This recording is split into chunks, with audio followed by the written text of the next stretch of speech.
은혜의 귀한 찬양 감사드립니다. 이제 성경 말씀을 봉독하겠습니다. 오늘 우리에게 주시는 하나님의 말씀은 신약 성경 에베소서 4장 11절에서 16절까지입니다. 제가 가지고 있는 성경은 신약 성경 313페이지입니다. 주신 말씀 에베소서 4장 11절에서 16절까지의 말씀을 함께 교독하시겠습니다. 제가 먼저 읽겠습니다. 그가 어떤 사람은 사도로, 어떤 사람은 선지자로, 어떤 사람은 복음 전하는 자로, 어떤 사람은 목사와 교사로 삼으셨으니 이는 성도를 온전하게 하여 봉사의 일을 하게 하며 그리스도의 몸을 세우려 하심이라. 우리가 다 하나님의 아들을 믿는 것과 아는 일에 하나가 되어 온전한 사람을 이루어 그리스도의 장성한 분량이 충만한 데까지 이르리니 이는 우리가 이제부터 어린아이가 되지 아니하여 사람의 속임수와 간사한 유혹에 빠져 온갖 교훈의 풍조에 밀려 요동하지 않게 하려 함이라. 오직 사랑 안에서 참된 것을 하여 범사에 그에게까지 자랄지라. 그는 머리니 곧 그리스도라. 그에게서 온 몸이 각 마디를 통하여 받음으로 연결되고 결합되어 각 지체의 분량대로 역사하여 그 몸을 자라게 하며 사랑 안에서 스스로 세우느니라. 아멘. 오늘 예배를 통해서 우리의 생명과 소망이 되신 주님을 진심으로 찬양합니다. 찬양합니다. 생중계로 들어오시는 모든 분들 마음과 뜻을 다하여 주님을 찬양할 때 주님이 길을 열어주시는 것입니다. 자, 오늘부터 이 온전함을 사모합니다 시리즈가 시작되는데, 이 시리즈를 시작하면서 제가 기도하는 가운데 선대의 옥하는 목사님께서 제자훈련에 미쳐야 된다는 광인론을 가지고 한국교회 귀한 사역을 우리가 감당하도록 은혜 주셨다면, 이제 포스트 코로나 이후 시대에는 이 온전론, 온전함의 은혜를 가지고 한국교회 앞에, 시대 앞에 잘 쓰임받는 축복을 허락하여 주옵소서. 그런 마음이 들었고, 그런 마음이 들 때 가슴이 막 뛰고 설레고 그랬는데, 우리 성도님들에도 그런 은혜 주시기를 바랍니다. 자, 지난 하반기 동안에 우리는 돌아오면 회복된다는 스가랴의 말씀을 통하여 많은 은혜를 받았습니다. 그런데 돌아오면 회복되는데, 그렇다면 회복의 구체적인 모습, 회복의 구체적인 그림, 회복의 구체적인 알맹이가 뭘까? 자, 그런 생각을 하면서 회복의 구체적인 형상은 온전함이 진정한 회복이다. 그래서 스가랴서의 결론이 온전함이 아닐까 하는 그런 생각도 해보았습니다. 이런 의미에서 온전함은 우리의 올바른 방향이자 회복의 에센스이자 열매라고 말할 수 있습니다. 만약에 우리가 회복된 것이 온전함으로 나아가지 않는다면 그 회복은 물에 물 탄 듯 유야무야 될 수 있겠죠. 또 과거로 회개할 수도 있는 것입니다. 제가 은혜 게시판을 보니까 이번 온전함 시리즈에 대해서 성도님들이 기대를 한다, 그런 내용을 보았는데, 그거 보면서 제가 아주 부담이 됐어요. 굉장한 부담이 됐어요. 그래서 제가 이런 생각을 했습니다. 이번 시리즈는 저 혼자 일방적으로 말씀 전하지 말고 우리 같이 하십시다. 제가 좀 사투리 쓰겠습니다. 같이 하입시다. 같이 우리 같이 말씀 보면 같이 기도하면서 같이 참여하면서, 그래서 모든 우리 메시지에는 앞으로 액션 플랜이 있을 것입니다. 같이 참여하십시다. 그럴 때 하나님께서 이번 시리즈를 복 주시기를 바랍니다. 그렇게 될 것입니다. 자, 이번 시리즈를 하게 된 배경은 한국교회 교회 역사의 배경이 있고, 우리 교회 사명을 제가 좀 생각해 보았어요. 여러분, 한국교회는 수천 년 내로는 민족 종교를 100여 년 만에 바꾼 나라입니다. 특별히 우리는 6.25에 또 8.15에 그리고 이 고난, 일본 식민지 시대에 고난과 고통의 시기를 지나면서 일본 교회가 생각하는 교회라면 thinking church라면, 한국 교회는 suffering, 고난을 이기는, 고난과 고통을 이기는 교회예요. 따라서 한국 사회에 지나간 압축된 우리 고도 산업화, 고도 성장과 또 민주화, 이런 것들이 사실은 한국 교회의 은혜가 뒷받침되어 있었기 때문에 이런 축복을 받았다고 확신합니다. 여기에 대해서는 여러분 일체 누가 뭐라든 간에 우리가 분명한, 하나님께서 한국 교회에 복 주시고 한국 교회와 함께 한국 사회는 발전했다고 생각하면 되는 거예요. 두 번째, 우리 교회 사명은 뭐예요? 예수님의 온전한 제자가 되어 세상을 변화시키는 생명의 공동체. 예수님의 온전한 제자가 되어 세상을 변화시키는 성령 충만한 생명의 공동체가 우리 교회의 사명이에요. 예수님의 온전한 제자가 되는 것이에요. 그래서 오늘 제가 이 온전함으로 초대합니다, 이렇게 말씀을 이렇게 제목을 붙였는데요. 이 말씀을 같이 하면서 설명절 때 청량리나 서울에서 옛날에 기차표 사가지고 막 가슴에 설레고 그랬잖아요. 그런 마음으로 오늘 이 온전함을 사모하는 영적 KTX에다가 같이 우리가 몸을 싣고 함께 달려가십시다. 그리고 앞으로 이제 한 6개월 정도 하면서 7월 11일 날 마지막 마무리를 할 터인데, 지금 마음속에 before와 after를 잘 한번 생각해. 내가 오늘 이 말씀 들을 때 이때 시기와 7월 달에 이제 6개월 지나고 난 다음에 내가 얼마나 변화되었는가. 여러분 헬스클럽에 가가지고 내 몸 좀 조절하기 위하여 before와 after, before 배가 이렇게 나오고, 근데 애프터는 다 이게 우리 시대는 안 되지만 이 복근이 형성되고 말이죠. 그런 것처럼 온전함의 비포와 애프터가 여러분들에게 측정되기를 원합니다. 자, 이제 본문을 살피겠습니다. 1절에 보니까 너희가 부르심을 받은 일에 합당하게 행하여.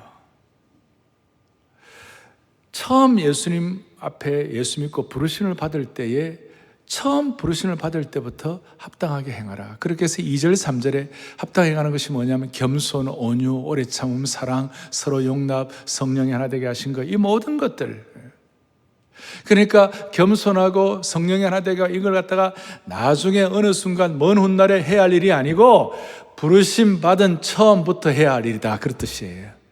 그것을 놓고 볼 때 이 온전함의 시작을 어떻게 하느냐면요, 예수님 처음 믿을 때부터 우리는 온전한 제자가 되어야 한다는 것이. 우리는 흔히들 예수님은 온전한 제자가 되어야 한다 이런 얘기를 하면 먼 훗날 얘기다. 이것은 무슨 영적으로 굉장히 성숙하고 완전히 이렇게 의탁된 아주 높은 수준의 성도들이 나아가는 것이지, 예수 믿을 때 무슨 온전함이 되겠는가, 그렇게 생각할 경우가 많이 있어요. 그러나 오늘 우리가 기본적으로 사랑의 교회 모든 성도들은, 또 오늘 주님의 백성들은 부르심을 받은 그때부터 우리는 예수님의 온전한 제자가 되기로 목표를 해야 한다는 것이. 따라서 다시 한번 예수님 처음 믿을 때부터 온전한 제자가 되게 하여 주옵소서. 오늘날 세계 복음주의 교회의 많은 교회들이 힘을 잃어버리고 비참한 그런 신앙생활을 하고 있는 이유 중에 하나가, 예수님의 온전한 제자 되고 예수님 제자 되는 것은 나중에 어느 시점 지나가고 되는 것이지 지금 우리는 그런 거 아니다라는 이런 생각 때문에 수많은 복음주의 교회가 생명력과 기백과 능력을 잃어버리고 있는 것이에요. 그런 차원에서 오늘 이 온전함을 시작하면서 사랑의 교회 모든 성도들, 우리의 마음속에 소원을 하자고요. 주님, 예수님 처음 믿을 때부터 온전한 제자가 되기로 소원하게 하여 주십시오.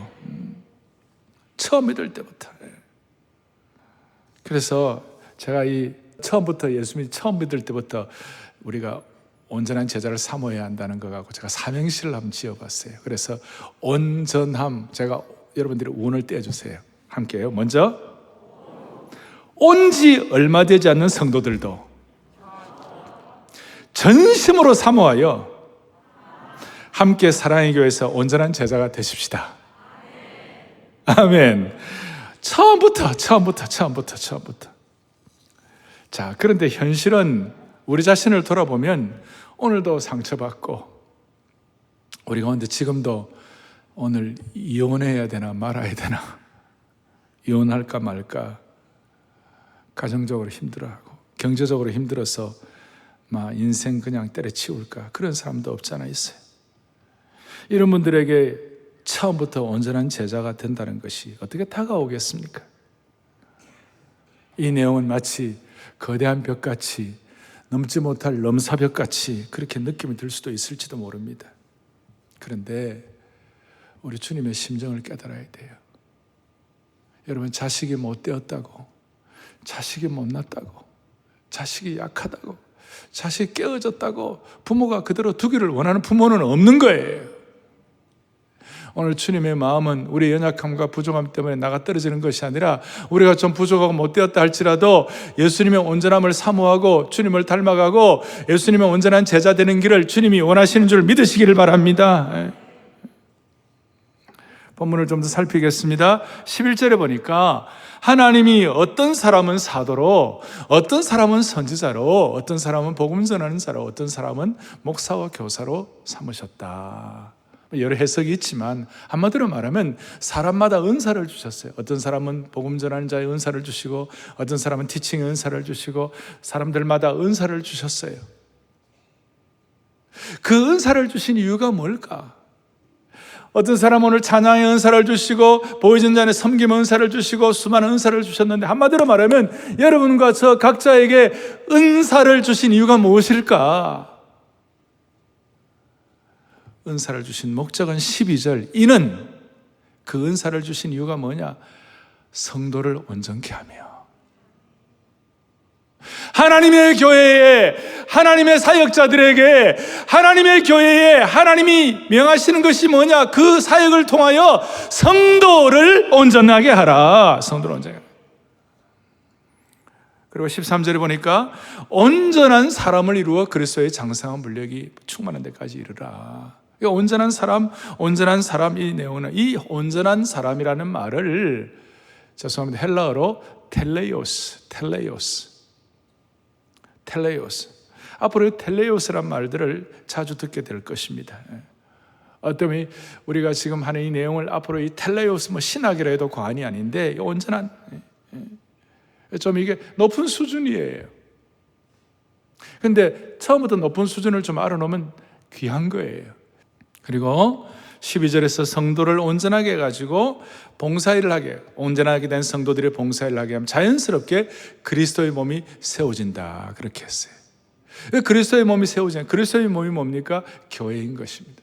눈에 보이는 사랑의 교회라는 한국교회 공동체가 있고, 눈에 보이지 않는 무형교회, 우리 자신의 무형교회 공동체가 있어요. 그래서 이 교회가 세워진다는 이것을 통하여 13절부터 16절까지 이렇게 말할 수 있습니다. 뭐라고 얘기할 수 있냐? 종합적으로 말하면 성도들이 한 몸을 이루어 주님의 사랑으로 서로 연결되고 결합되면 시대를 관통하는 강력한 공동체가 됩니다. 이 뜻이에요.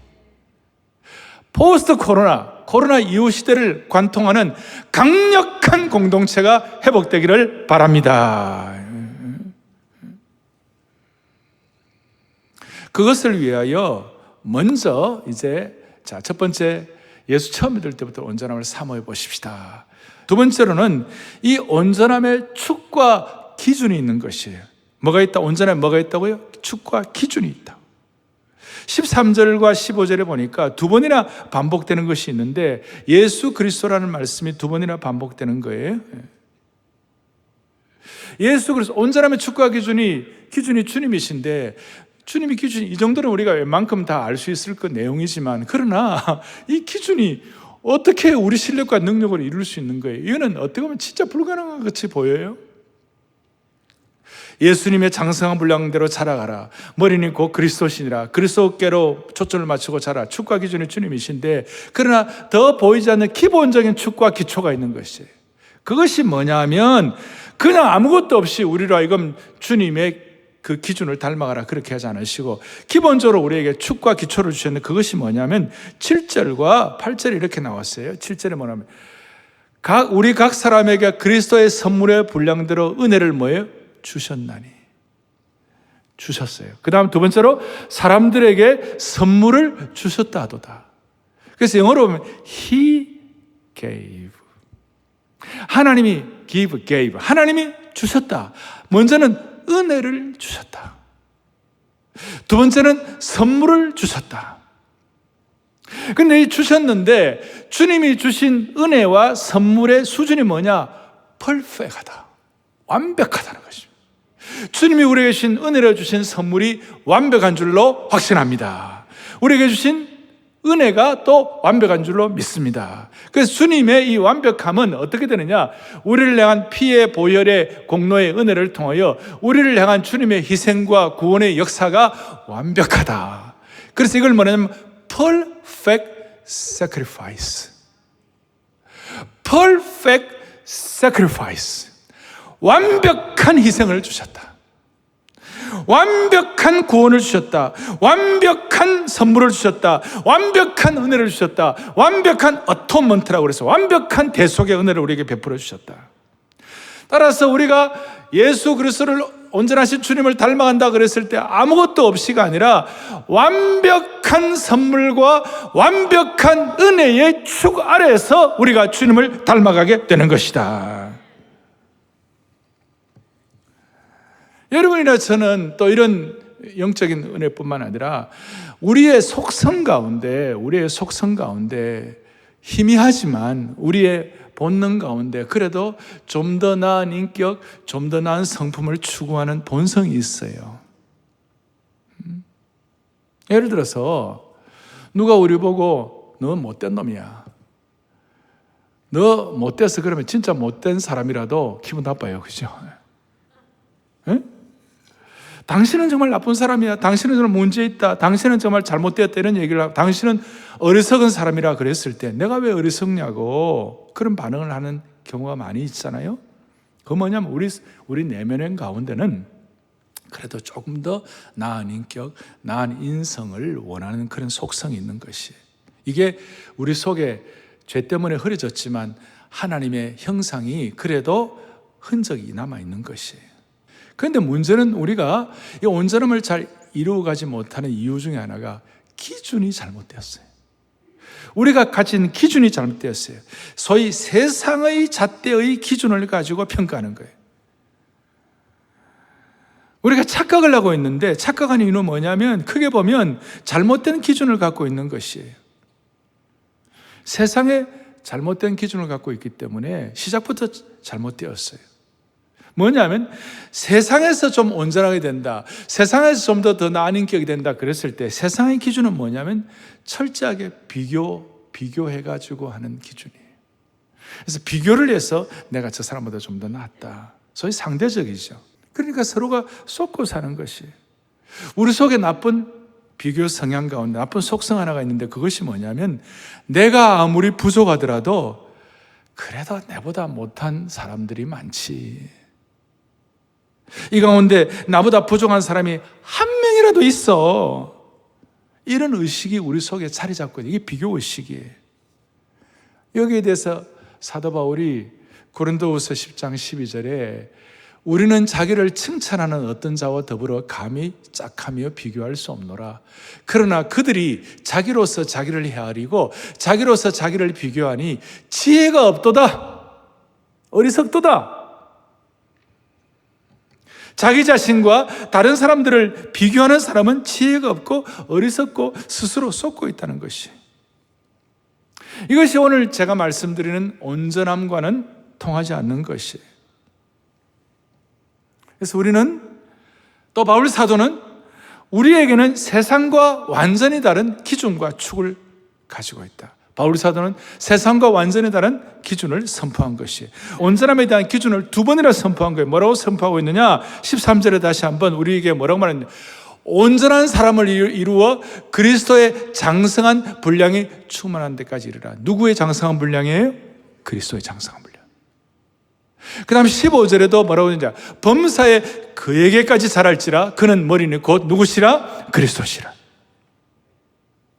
그러니까 예수 그리스도의 희생이 완벽하고 온전한 것처럼 우리의 온전함의 기준도 그리스도의 장성한 분량 주님처럼 그것이 기준이 되는 것이에요.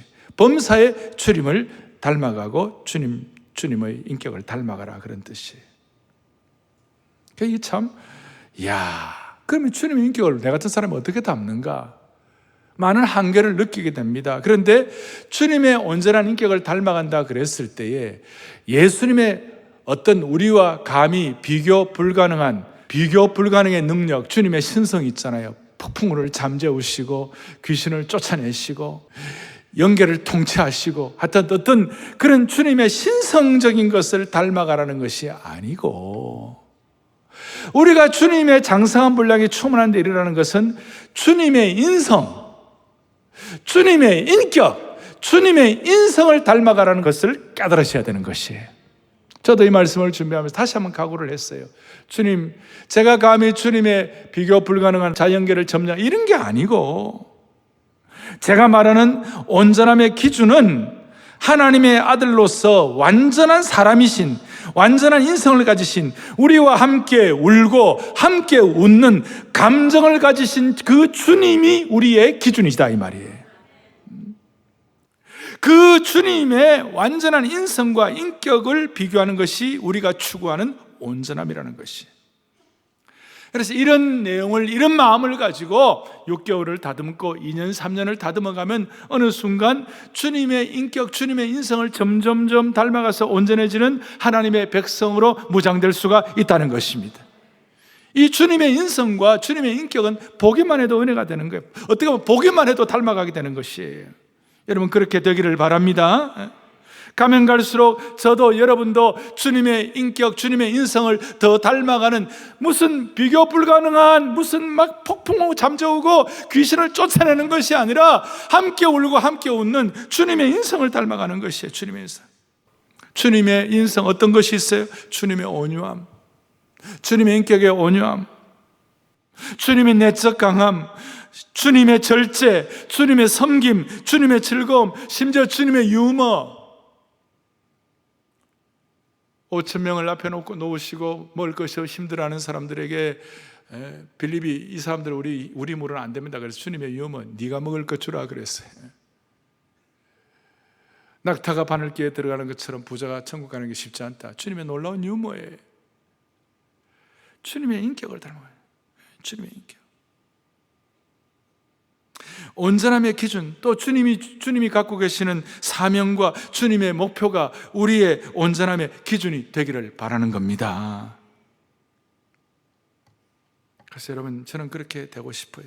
완벽하지는 않지만 시간이 지나면 지날수록 주님의 인격을 닮아갈 수 있는 저희들 되기를 바랍니다. 이것을 좀 신학적으로 좀 전문화된 용어로 그리스도인이 주님을 온전히 닮아간다 할 때 이것을 spiritual formation이다. 전인적 인격 형성이다. 주님의 절제, 주님의 마음, 주님의 온유함, 주님의 섬김, 주님의 유머, 주님의 기쁨, 주님의 사명, 전인적 인격 형성으로. 그리고 예배드리는 순간뿐만 아니라 내 삶의 모든 현장에서 주님을 전인격적으로 닮아갈 수 있는 사랑의 교회 성도들 될 수 있도록 한 분 한 분 붙잡아 주시기를 바랍니다. 그럼 세 번째로, 교회는 이 온전함의 신비를 위하여 쓰임받아야 돼요. 다시요, 하나님이 교회에 사역자들을 주시고 교회를 주신 목적이 뭐냐? 12절에 성도를 온전하기 위해서, 온전하게 하기 위하여. 이것이 교회의 중요한 사역의 우선순위예요. 우리는 교회가 결과론적으로 보면 교회가 전도와 사명과 세계 선교와 복음 전도, 구제와 봉사, 그 다음에 뛰는 거 다 해야 되지만 교회의 우선순위는 성도의 온전함이에요. 이걸 한국교회가 포스트 코로나 시대에 다시 한번 우리는 절실하게 확인해야 되는 거예요. 교회는 교회 사역을 통하여 복음이 들어가는 곳마다 평화가 선포되고 하나님의 정의가 펼쳐지는데, 오늘 이 온전함과 비교해 보면 사실 평화와 정의도 온전함보다도 앞설 수는 없는 것이에요. 오늘 이 사회, 소위 기독교 내에도 소셜 가스펠이라고 그래서 사회복음이라고 그래갖고 정의와 뭐 이런 공정 이런 것 얘기를 많이 하는데, 정의와 공정 그 이전에 온전함이 우선순위예요. 복음과 평화와 정의보다도 더 우선순위가 교회가 할 일은 온전함이에요. 주님을 닮아가는 영적 성숙에 대해서 그걸 온전함을 추구하고 회복시켜야 되는 거예요. 제가 다시 얘기합니다. 우리가 온전한 인격 된다, 온전한 자가 된다는 것은 무슨 하얀 옷을 입은 성자가 된다는 뜻이 아니에요. 주님의 인성, 주님의 인격을 닮아가는 것이. 그리고 이걸 위하여 교회가 이 온전함의 신비를 이루어가는데 교회가 쓰임받아야 할 줄로 확신하는 것이에요. 그런 의미에서 여러분, 좋은 교회 만나고 좋은 교회 생활하는 것은 큰 우리의 생애에 최고의 과제라고 말할 수 있어요. 그럼 여러분, 좋은 교회가 뭐예요? 뭐 이런 교회가 좋은 교회다 다 얘기하지만, 제가 좋은 교회를 한마디로 말하면 저는 나의 영적인 상태를 새롭게 바꿔주는 교회가 좋은 교회예요. 저와 여러분의 영적인 상태를 교회를 통하여, 교회 생활을 통하여 새롭게 될 수 있도록 하게 된다면 그것이 좋은 교회예요. 오늘 한국교회가, 사랑의 교회가 우리의 영적인 상태를 새롭게 바꿔주는 교회 역할을 하기를 바라는 것이에요.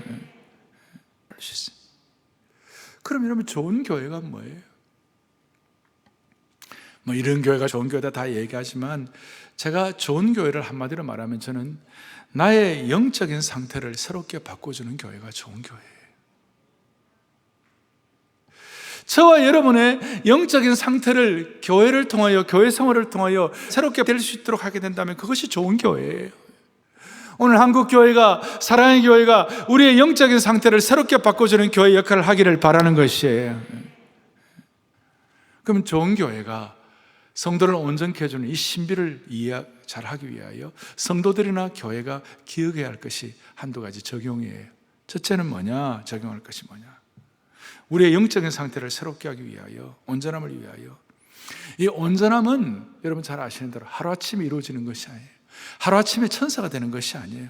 과정과 시간이 걸려요. 우리에게 과거의 습관이 여전히 남아있고 과거의 태도가 내 삶을 올가매는 것을 보면서 야, 나 진짜 이거 어떡하냐, 스스로에 대해서 참 안타까워질 때도 있겠지만 시간, 과정이 있는 거예요. 과정이 있다는 말은 서서히 일어나는 이 과정이 있다면 이게 단계별로 이루어진다는 것이. 예를 들어서 어린아이들도 갑자기 어른은 안 되잖아요. 어린아이가 빠르면 11개월, 10개월 걸어 다니지만 늦어도 14개월, 15개월 걸어 다니고 어린아이가 되다가 그 다음에 어린이가 되고 그 다음 청소년기를 지나서 그 다음에 젊은이, 장년 세대가 쭉 되잖아요. 그래서 성경에는 영적으로 온전해지고 성숙해지는 과정을 바울 사도나 요한은 이 어린아이 시기, 그 다음 청년기 시기, 그 다음 장년기 시기, 이걸 다 이렇게 구별했어요. 교회가 성도들의 영적 상태를 새롭게 해주기 위하여 이 단계를 거치게 하는 거예요. 사랑의 교회 같은 경우는 처음 교회에 오신 분들은, 온전함을 추구하는 처음 오신 분들은 새가족 모임과 다락방을 거치면서 우리에게는 구원의 확신을 갖게 하는 그 과정을 거치는 거예요. 그 다음에 제자훈련과 사역훈련을 통하여 이 단계를 거치는 거예요. 그래서 이 제자가 되는 거예요. 또 순장반을 통하여 또 다른 영혼들을 섬길 수 있는 그런 축복을 받는 것이에요. 이제 사랑 글로벌 아카데미를 통하여 이제 그리스도의 제자들을 또 만드는 리더 오브 디사이플 메이커, 그러니까 제자 만드는 사람의 리더들을 키워야 되는 것이에요. 이 단계를 거쳐야 되는 것이에요. 내가 어떤 단계인지 우리 자신을 돌아봐야 되는 것이에요. 특별히 우리가 이 단계를 거치는데 오늘 첫 주일날 우리가 생각할 것, 소위 액션 플랜을 할 것이 있는데 그것이 뭐냐면 우리가 이제 적은 일에서부터 영적인 어린아이의 일을 뛰어넘어야 돼요. 단계를 거치려면 제일 먼저 어린아이 일을 버려야 되는 것이. 어린아이가 갖는, 오늘 본문에도 나옵니다마는 어린아이가 갖는 특성이 두 가지가 있어요. 첫째는 불안정해요. 산만해요. 어린아이들은 집중력이 짧아요. 14절에 보니까 어린아이들은 어떻게 되느냐, 우리가 이제부터 어린아이가 되지 아니하며, 그러면 어떻게 되느냐, 그 다음 어린아이들은 온갖 교훈의 풍조에 밀려 요동하는 것이 어린아이예요. 앞으로 이 온전함을 사모합니다. 이 모든 과정들을 지나면서 사랑의 교회 중직자부터 또 목회자부터 우리 모든 성도들에 이르기까지 모든 성도들이 어린아이의 불안정을 탈피할 수 있도록 은혜 주시기를 바랍니다. 또 어린아이의 특징은 뭐냐면요, 어린아이는 불안정할 뿐만 아니라 분별력이 없어요. 어린아이는 위험한 환경에서 놀면서도 얼마나 위험한지 몰라요. 애들은 뭘 모르잖아요. 그래서 수영장에 가서 어려운 일도 일어나잖아요. 그 냄새나는 변기에다가 손을 놓고 막 돌리잖아요. 심지어 나이가 들어도 영적인 어린아이는 자기가 실족하는데도 몰라요. 영적인 어린아이는 분별력이 없어요. 대표적으로 변화되기 전에 미성숙한 베드로였어요. 베드로가 뭐래? 자기가 미성숙한 줄 모르고 자기가 분별력이 없는 줄도 모르고 뭐라고 했어요? 나는 예수님 절대로 부인 안 한다. 그런데 예수님 저주까지 한 거 보면 미성숙한 것이었어요. 오늘 예수 그리스도의 인성을 우리가 닮아가고 사모하면서 주여 어린아이의 불안정과 분별력 없음을 탈피하게 하여 주십시오. 어떻게 할 수 있습니까? 이거 어떻게 할 수 있습니까? 적용을 어떻게 합니까? 우리가 예수님의 인격과 인성을 어떻게 닮아갈 수 있겠습니까? 우리가 어떻게 불완전과 분별력 없음을 처리할 수가 있겠습니까? 우리가 할 수 있는 것과 할 수 없는 것이 있어요. 우리가 할 수 없는 것은 아까 말한 대로 무슨 하늘을 난다든지 겉으로 볼 때는 신선처럼 될 수가 없어요. 저와 여러분이 이 순간 할 수 있는 게 딱 하나예요. 그것이 뭐냐? 적게라도 오늘 말씀 가운데 깨달은 거 순종하는 것이에요. 순종하는 건 할 수 있어요. 지금 순종이 압박이 아니에요. 순종이 율법이 아니에요. 우리가 온전함을 사모하는 이 일을 가지고 앞에 놓고 이 큰 거룩한 대명자 앞에서 이것은 우리가 너무나도 이건 영광스럽고 우리에게 기회를 주시는 것이고 특권이에요. 할렐루야.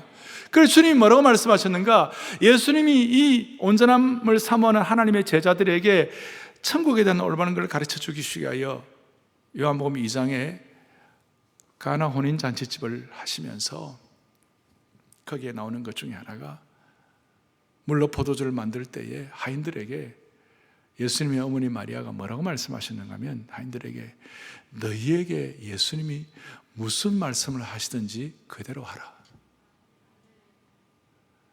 무슨 말씀을 하시든지 그대로 하라. 그래서 여러분 예수님의 말씀을 우리 입장에서 할 수 있는 대로 순종하는 것이 제일 지혜로운 것이에요. 이거 불순종하는 것이 제일 미련한 것이에요. 주여 이 온전함을 위하여 지혜의 영을 열게 하여 주십시오. 지혜의 영안을 열게 하여 주십시오. 이런 의미에서 이 순종이 불편하다든지 순종이 압박이라든지 순종이 큰 부담이 아니에요. 예수님을 온전히 닮아가는 유일한 길이 순종이라면 그것은 축복된 것이에요. 그것은 영광이에요. 그것은 특권이에요. 오늘 이 순종을 통하여 하나님을 믿는 것과 아는 것, 15절에 있는 것처럼 믿는 것과 아는 일에 하나가 되는 출범을 할 수 있기를 바랍니다.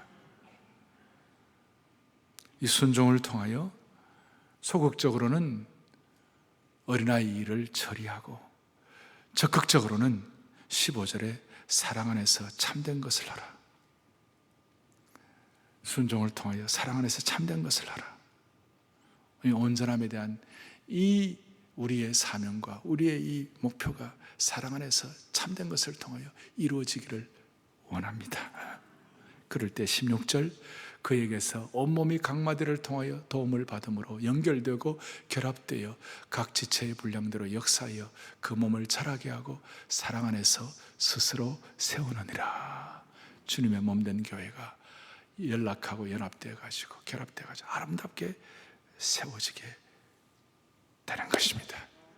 한국 교회가 사역 자체가 목표가 아니라 찬양 자체가 목표가 아니라 교육 자체가 목표가 아니라 그 다음에 섬김 자체가 목표가 아니라 온전함이 기초가 되어서 주님의 인격을 닮아가는 것이 기초가 되어서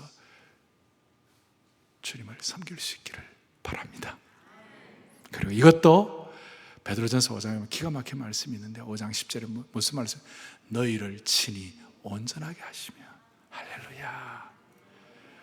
우리가 애를 쓰지만 순종하지만 결국은 누가 우리를 온전케 하시는 거예요? 주님이 우리를 친히 온전하게 하시는 것이에요. 온전함의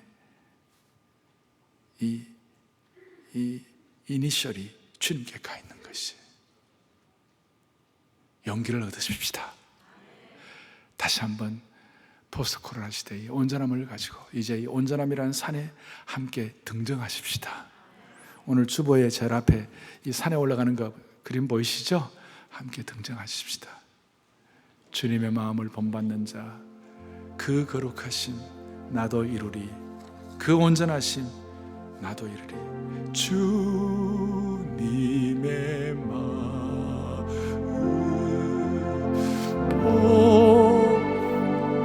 받아 살면서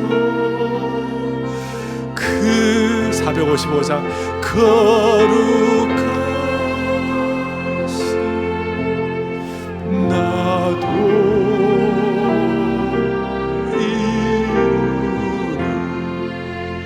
이루리. 이 말씀 준비하며 이 찬송을 혼자 하는데요 가슴이 뭉클한 거예요. 내가 무슨 예수님의 온전함을 이루어 가겠나? 난 내 능력으로는 안 되지만, 그러나 주님의 인성, 주님의 인격, 그거 우리가 방향을 잡아가지고 그 온전하심 나도 이루리, 이런 찬송하는 것 자체가 주님을 닮아가는 과정이구나, 그러는 은혜를 받게 되었습니다. 다시 한번 그 온전하심 시작. 그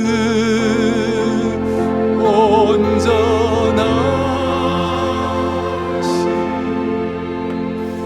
나도 이루리.